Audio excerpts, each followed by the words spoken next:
Good afternoon, folks. Obviously, this is not our usual Sunday live at 5 broadcast, but we must broadcast nonetheless. There are just a few times out there that we're going to do this. We're going to go off the cuff here and throw out these kind of live streams because, well, just sometimes the news is too big to ignore and the news is too big to wait until the following weekend. I want to thank all of you, first off, for joining me as I was traveling this past weekend down to Orlando for quite a number of events. One of the big ones, obviously, was MegaCon. And we talked about that Sunday, and many of you out there were very generous. Thank you so much for being here. Nearly 2,000 of you watching that show. But, well, today the news is even bigger. We have been covering this now, and I say we collectively, us in the YouTube community, have been covering this now for several years since it first happened. We all remember how much everybody loved Gina Carano as Cara Dune in The Mandalorian. It was one of the few bright and shining things that Disney gave us for the Disney brand of Star Wars. And then suddenly, almost overnight, she was gone. The Gina Carano situation was pretty much what launched my YouTube channel. I just happened to get in and start my YouTube channel about 3 years ago today. In fact, we're still due a 3-year anniversary show. Unfortunately, due to events in the last few weeks, I've been unable to really plan it out, but it's still coming. But if you go back and look at the first several videos that I did on YouTube, about 2 weeks in, they all started centering around Gina Carano because that's when the poop hit the fan, as it were. And out of that came a now infamous phrase. And today, folks, that moment has arrived. So, in the words of my buddy Drunk 3PO and Gina Carano, welcome to the rebellion. It's here. Gina Carano today filed a lawsuit against Disney Lucasfilm for a number of things, and we're going to talk about what they are. We're also going to talk about the curious timing of several different events that all seem to have collided here just hours before the Walt Disney Company earnings call that, of course, we will be once again covering live right here on Valiant Renegade tomorrow afternoon, Wednesday, February 7th. We'll begin at 4 p.m. Eastern for the live show. The Disney earnings call will commence about 30 minutes later at 4:30 p.m. Eastern. Make sure you're there for that because I have a feeling that somehow, some way, some of the news that we're going to be discussing here today is going to find its way into the bowels of the conversation, particularly in the Q&A session, the question and answer session to follow the earnings call.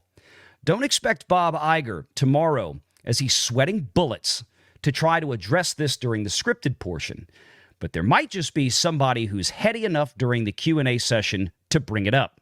That being said, maybe not. Alexia Quadrani, who is the investment VP at the Walt Disney Company that manages a lot of these folks, might just be given an edict to make sure that those investment bankers that call in tomorrow know, please do your best to avoid the lawsuit question. And maybe also do your best to avoid the Elon Musk question, because this is how it started a few days ago, if you can see here on the screen. And there we go. Elon Musk at the premiere of Lola in Los Angeles. We talked about this on the Sunday show. Look at Elon Musk. And look who he's standing with. Well, that's Nelson Peltz. And oh, that wasn't all. And if you guys want to see this, this is all on thatparkplace.com. More to discuss there in just a moment. Here were some comments from Elon Musk, and hopefully you can hear this as well. Why the bomber jacket? Honestly, I just pulled this out of my closet, so. It looks really, you look like a pilot. Thanks, so I'm a pilot. Oh, looking cool. So what brings you to the Lola carpet? I'm just here with friends, thinking about companies to acquire. Whoa, like Fab TV? Just honestly. Thinking about companies to acquire, he says. Well, I wonder what on earth that could be. I mean, look, he's standing there in a picture with Nelson Peltz. He's standing there. He's got Nelson Peltz directly behind. Let's see. Oh, there's Nelson right there looking at his cell phone. And Elon Musk coyly looks at the camera and says, I'm looking at a company to acquire. Maybe. Maybe. Now, I want to be clear. Elon Musk is not going to be buying the Walt Disney Company outright. At least I highly doubt that. He would need some serious investment partners. But as I stated Sunday, when it comes to making noise in a proxy fight, when it comes to making a ton of PR noise, Elon Musk, honestly, he doesn't even need to buy a single share of Disney. He can do it just by opening his mouth. But if Elon Musk were to pick up 100 million shares or $100 million worth of Disney stock, 500 million, $1 billion, imagine what kind of mess he could make throwing that in to TRIAN and giving his proxy to Nelson. And I'm going to show you why today I think maybe my little idea Sunday about a meme for Disney, meme stocking it, I might have accidentally done something, and I do mean accidentally. We'll talk about that in a minute. But we've got a lot to cover with this lawsuit, and we've got some great people with us here today to cover it. Again, head on over to thatparkplace.com. And as you've heard Pro and I mention before, this website is now being run by the great John Trent. And we're so proud and so happy to have him aboard because he does incredible work. The reason I bring that up, and the reason I bring up that not only is, that Park Place part of Pro's domain, but I am also a financial partner in that Park Place. And believe it or not, that may actually play a part in this lawsuit from Gina Carano. Stick around. Now, as we get into this too, let me say in full disclosure to the audience, of course, John is named in this lawsuit not as someone who's done anything wrong, but rather he is cited and his work is cited in the evidence for the wrongdoings that were perpetrated allegedly against Miss Carano. So just a heads up that John is his name appears in the documentation.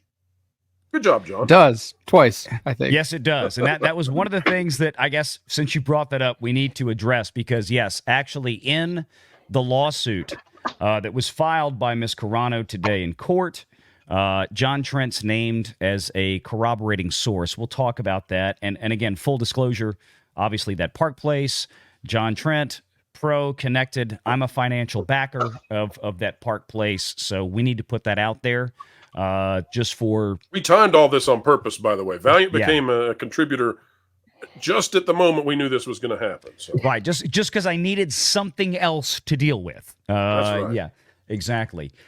I'm sure that they'll try to fight. Well, she never had a contract. She wasn't renewed. She wasn't fired. But she's also pointing out in here that there's discrimination on the part of, sex discrimination. I'm sure she's going to point out that, Pedro Pascal made almost identical posts, but since they were in the other direction, nothing was done to him. But she even has a picture of Mark Hamill's tweet in the suit. Mark Hamill's tweet about Trump is a Nazi. There you go. So I'm sure she's got at least 2 or 3 examples of gentlemen that have worked for Star Wars that have done just as bad or worse type of posts. But since they weren't in a certain direction, then she was the one who was singled out. They have smeared her name in the press any which way they can. I mean, she has said certain things about Kathleen Kennedy, like right after the South Park episode, which makes me feel like she has something on her. Yeah. So you're not going to say something publicly like that unless you've got something, in your holster to bring out later. She's been planning this. This feels very strategic. All of this feels very strategic. Elon Musk talking with Nelson Peltz, all that happening within a matter of a few days, within 48 to 36 to 24 hours of before this, all feels coordinated. And again, big time. To me, it's going to get interesting, kids. It's been the Disney news just gets getting worse and worse and worse for them. In fact, they're under investigation now for a death on the set of Wonder Man. I don't even know if you guys got to touch on that now. Yep, heard about it. Haven't got to touch it. Tom, this just came out earlier. Yeah, don't touch it. One of the things that we found out about out of this Gina Carano lawsuit is apparently I was under the impression, like you, that she was not under contract. She had no reason to believe that she'd been given another role. According to her allegations, she was told her life was about to change, that she had been given the role for Rangers of the New Republic. Rangers, yeah. They had the number of episodes. Apparently, there was a salary or a payment compensation amount that had been change given things, to definitely, her. Yeah. So it's hard for me to think that she wasn't terminated. I mean, we had the announcement of Rangers of the New Republic at that D23 conference just 4 months before they fired her. think it was like in November or whatever that was, the Disney Plus expose that they had. I that agree. They did all digital. Yeah, So it's hard not to realize that she wasn't going to stay part it's of the going to be a show. battle of semantics. I think at the end of the day, when it It comes says to on that. page Yeah. 54 that the role had already been approved by Disney for her to be in Rangers of the New Republic. Is this not a damn good day? This is a Holy great hell. day. This is a great is. day. I mean, I don't have any faith in the legal system. I'm a Trump guy, and I've seen all this bullshit happening for the past, 6-8 months. So I don't have any faith in the legal system whatsoever, and it's all circumstantial. What I do have faith in is Elon Musk and his money, and he's terrified. I mean, the Disney's terrified of him, and I don't think that they're spending all this time, money, and energy on something that, it's a slam dunk. I mean, if you look at it just on paper now, I have no legal background or anything like that. There's people that are far smarter than me on that front, but just from a common sense standpoint, it's a slam dunk. And obviously people have looked at this from the legal world and they feel that they've got a really strong case, but I don't have a lot of faith in the legal system because it's been proven to be very compromised with left-wing tactics. So that is my there's no reason to. There's no reason that you should. I'm kidding. I know, Jake. Come on. What's up, buddy? That's it. That's literally all I came here to say. Well, it's great seeing you. Why don't you ever send me an invite? If you send me an invite, I'd pop on. I'm nervous, man. You're like a freaking celebrity to me. Oh, I don't know, dude. Yeah, hardcore. Joe's been on here before. It's just, well, look, I usually invite Joe most Sundays. I'm like, but he doesn't like to stream on. He's like He's Yellow awesome, Flash. man. He doesn't like streaming on Sundays, and I get it. And the only other time I don't like streaming on Sundays either. Like, That's the problem. Dude, Yeah. I've got my fantasy football. You can't.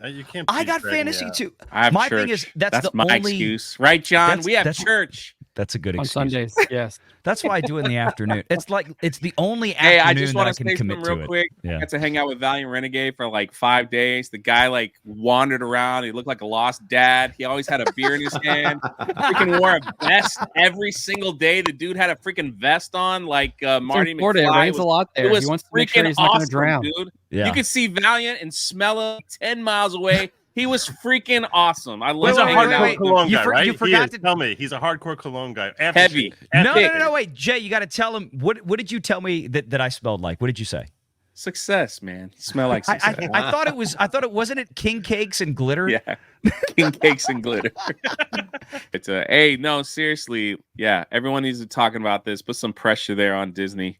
Absolutely. And I got a million invites, but I chose you, Valiant. I chose you.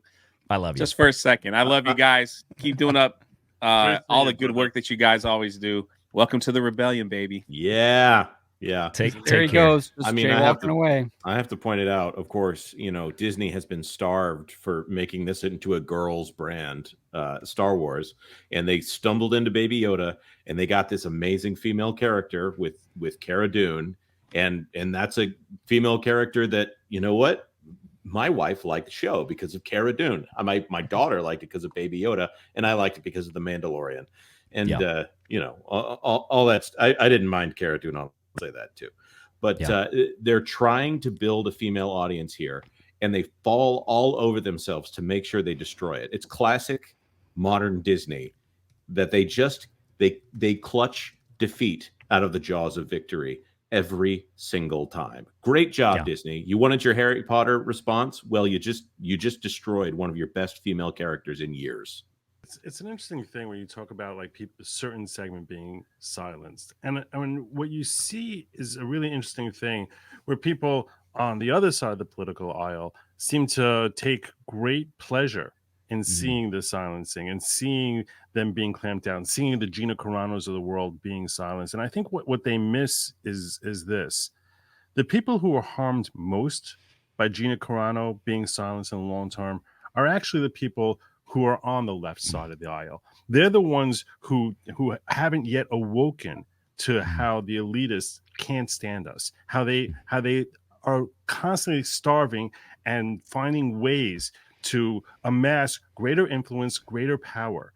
and the objective of speech, the reason that we want to speak is not to live in an echo chamber where I'm sitting this and where I'm saying something and you're filleting me based on an opinion that you already agree with. It's that I want others who are on the other side of the aisle to waken up, to just wake up and recognize that, hey, there's real problems with the way our country is operating right now, and the people they want to keep from hearing me are you on the left. They're terrified that you'll hear from me or people like me who are espousing views that do not conform to their worldview. So it's not like they're silencing me that, you know, as far as like keeping me from people who are in my echo chamber. No, they're silencing me to keep me from peeking into your echo chamber. So no one in your echo chamber will actually think, will actually try to critically analyze what's happening here. And that's why the whole silencing is happening. And that's why when they silence a Gina Carano, when they try, because she's obviously got a much larger megaphone than any of us. So when they try silencing her, it's because they have a fear that her ideas, the messaging that she might put out there will start seeping into the culture at large, and that's what they cannot abide by. And it's a message to anyone else who's in her sphere that, hey, if you become outspoken about this and try to threaten our power structure, we will lop off your head the same way we lopped off Gina's head. And that's what this is ultimately about. Make sure you're subscribed to Valiant Renegade and join us every Sunday at 6 p.m. Eastern for the live show.